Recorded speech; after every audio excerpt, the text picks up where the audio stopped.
मजाक। हामिद मीर 16 सितंबर 2019। इमरान खान के वज़ीर आज़म बनने का पाकिस्तान को फ़ायदा हुआ या नुकसान, ये वो सवाल था जिस पर दो वफाकी वज़रा में बहस जारी थी और मैं इस बहस को खामोशी से सुन रहा था। बहस का आगाज़ इस तरह हुआ कि जुम्मा की सुबह एक वज़ीर साहब ने व्हाट्सएप कॉल पर पूछा कि वज़ीर आला पंजाब के तर्जुमान डॉक्टर शहबाज गिल ने इस्तीफ़ा क्यों दिया है। मैंने बताया कि उन्होंने इस्तीफ़ा नहीं दिया बल्कि वज़ीर आला ने वज़ीर आज़म की मंजूरी से उन्हें बरतरफ कर दिया है। वज़ीर ने कहा, अगर आप दफ्तर में हैं तो क्या चाय पीने आ जाऊं? कुछ ही देर में वो एक और साथी वज़ीर के साथ मेरे पास मौजूद थे। मैंने उनकी मौजूदगी में डॉक्टर शहबाज गिल से फ़ोन पर बात की और फिर इन वज़ीरों को बताया कि उस्मान बुज़दार नाराज़ थे, इसलिए उन्होंने अपने तर्जुमान को फ़ारिग कर दिया। अभी बात ख़त्म ना हुई थी कि वज़ीर आला पंजाब के मुशीर और इमरान खान के करीबी साथी ओन चौधरी की कॉल आ गई। उन्होंने पूछा, मुझे क्यों निकाला? वो बेचारा अपनी बरतरफी से बिल्कुल बेखबर था। उसे एक टीवी चैनल पर ब्रेकिंग न्यूज़ से पता चला कि वो बरतरफ हो चुका है। हालांकि कुछ दिन पहले ओन चौधरी की वज़ीर आज़म इमरान खान से बड़े खुशगवार माहौल में मुलाकात हुई थी और दोनों ने इकट्ठे खाना भी खाया। ओन चौधरी का फ़ोन बंद हुआ तो मैंने दोनों वज़ीर साहिबान को बताया कि ओन भी फारिग कर दिया गया। दोनों हैरानी से एक दूसरे को तकने लगे। फिर एक वज़ीर ने कहा, डॉक्टर शहबाज गिल बहुत ज़्यादा बोलता था, लेकिन ओन चौधरी तो कुछ भी नहीं बोलता था। इसका मतलब है वज़ीर आज़म को ना तो ज़्यादा बोलने वाले पसंद है और ना चुप रहने वाले पसंद है। हमारा वज़ीर आज़म मियाना रवि का कायल है। दूसरे वज़ीर ने ज़रा गुस्से से अपने साथी को कहा कि शर्म कर, तू कैमरे के सामने तो नहीं बैठा हुआ, ऑफ द रिकॉर्ड गुफ्तगू कर रहा है और इस गुफ्तगू में भी खुशामद कर रहा है। अगर वज़ीर आज़म ने ओन चौधरी की इज्जत का ख्याल नहीं किया तो हम किस खेत की मूली हैं। पहले वज़ीर ने साथी को समझाते हुए कहा कि आहिस्ता बोल यार, दीवारों के भी कान होते हैं और ये दीवारें तो जियो टीवी की हैं। इन दीवारों में न जाने किस किस ने अपने कान लगा रखे हैं। और फिर उसने मेरा हाथ पकड़ा और कहा कि आओ घर चलकर बात करते हैं। इस्लामाबाद की मिनिस्टर्स कॉलोनी में वज़ीर साहब ड्राइंग रूम में बिठाने की बजाय हमें अपने घरेलू दफ्तर में ले गए और बड़े यकीन से कहा कि ये महफूज जगह है और यहाँ की दीवारों के कान काटे जा चुके हैं। हमारे मोबाइल फ़ोन भी ले लिए गए और हर तरह का इत्मीनान करने के बाद वो वज़ीर जो चंद मिनट कबल वज़ीर आज़म की मियाना रवि पे गुफ्तगू कर रहा था, अपने साथी को कहने लगा, अब तुझे समझ आई मैं टीवी पर क्यों नहीं जाता। मुझे पता है कि मैं टीवी पर जाऊंगा तो मुझसे अच्छा कोई बोल नहीं सकता। अच्छा बोलूँगा तो मेरे अपने ही साथी मेरे खिलाफ साजिशें करेंगे और फिर मेरा वही हशर होगा जो असद उमर और आमिर कियानी का हो चुका है।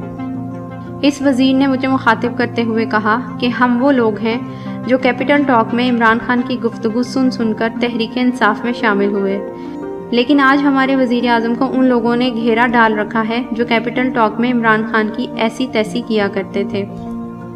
अगर इमरान खान वज़ीर आज़म ना बनता तो हम यही समझते कि हमारा इमरान खान साहब बड़ा असूल पसंद इंसान है और इसके पास पाकिस्तान के हर मसले का हल मौजूद है। मैंने नुक्ता वजाहत पर कहा कि प्यारे दोस्तों, जब जियो न्यूज़ पर कैपिटल टॉक शुरू हुआ तो मुशर्रफ का दौर था। नवाज शरीफ सऊदी अरब और मोहतरमा बेनज़ीर भुट्टो दुबई में थीं। पाकिस्तान में एक सियासी खला था। मुशर्रफ को ललकारने वाला कोई न था, लिहाजा हम मुशर्रफ की नाराज़ी मोल लेकर इमरान खान के ज़रिए सियासी खला पुर करते रहे। लेकिन जब इमरान खान एक सियासी ताकत बन गया तो फिर मुशर्रफ के साथियों ने उसे हाईजैक कर लिया। एक वज़ीर ने मेरी इस गुस्ताखी को नज़रअंदाज करते हुए कहा कि जो भी हुआ बहुत अच्छा हुआ। इमरान खान के वज़ीर आज़म बनने का पाकिस्तान को बहुत फ़ायदा हुआ है। दूसरे वज़ीर ने तड़प कर पूछा कि क्या फ़ायदा हुआ। हमने कराची में कचरा ख़त्म करने की मुहिम शुरू की और हमारी सियासत का कचरा बन गया। पहले वज़ीर ने बड़े इत्मीनान से कहा कि इमरान खान के वज़ीर आज़म बनने का सबसे बड़ा फ़ायदा यही हुआ है कि सिर्फ हमारी यूथ नहीं बल्कि हमारी अपनी भी कई गलत फहमियाँ दूर हो गईं। याद करो, हमारे खान साहब मुक्के लहरा कर कहा करते थे कि अगर मैं वज़ीर आज़म बन गया तो सिर्फ 90 दिन में करप्शन ख़त्म कर दूंगा। लेकिन हुकूमत में आने के 1 साल के बाद पेशावर में BRT का मंसूबा हम सबके लिए एक गाली बन गया है। हमारा ख्याल था कि हम IMF के बगैर हुकूमत चला लेंगे और अगर IMF के पास जाना पड़ा तो खुदकुशी कर लेंगे, लेकिन हमें IMF के पांव पड़ना पड़ा اور IMF نے ہمارے غرور کو خاک میں ملا دیا۔ عمران خان وزیر اعظم نہ بنتا تو ہم یہی سمجھتے کہ وزیر اعظم ہاؤس کو یونیورسٹی بنانا اور گورنر ہاؤس کی دیواریں گرانا بہت آسان ہے۔ ہم یہی سمجھتے کہ لوٹی ہوئی دولت واپس لانا اور قرضوں کا بوجھ اتارنا بہت آسان ہے۔ حکومت میں آ کر ہم نے قرضوں کے پچھلے تمام ریکارڈ توڑ دیے ہیں۔ عمران خان کے وزیر اعظم بننے کا یہ فائدہ ہوا کہ ہماری غلط فہمی دور ہو گئی کہ ہم کوئی نیا پاکستان بنا رہے ہیں، کیونکہ چیئرمین سینٹ کے خلاف تحریک عدم اعتماد کو جس طرح ناکام بنایا گیا، اس سے ہمیں پتہ چل گیا کہ نئے پاکستان میں ہارس ٹریڈنگ کتنی ضروری ہے، اور اس کام میں ہم نواز شریف اور آصف زرداری کو بھی شکست فاش دے سکتے ہیں۔ عمران خان کے وزیر اعظم بننے سے یہ پتہ بھی چل گیا کہ بھلے حکومت کے تمام ادارے وزیر اعظم کی حمایت کرتے رہیں، لیکن سیاسی و معاشی استحکام کے لیے قانون کی بالادستی ضروری ہے۔ اگر قانون سب کے لیے برابر نہ ہو تو جیلیں آباد اور مارکیٹیں ویران ہو جاتی ہیں۔ میں نے پوچھا، قانون کی بالادستی کا کیا مطلب ہے؟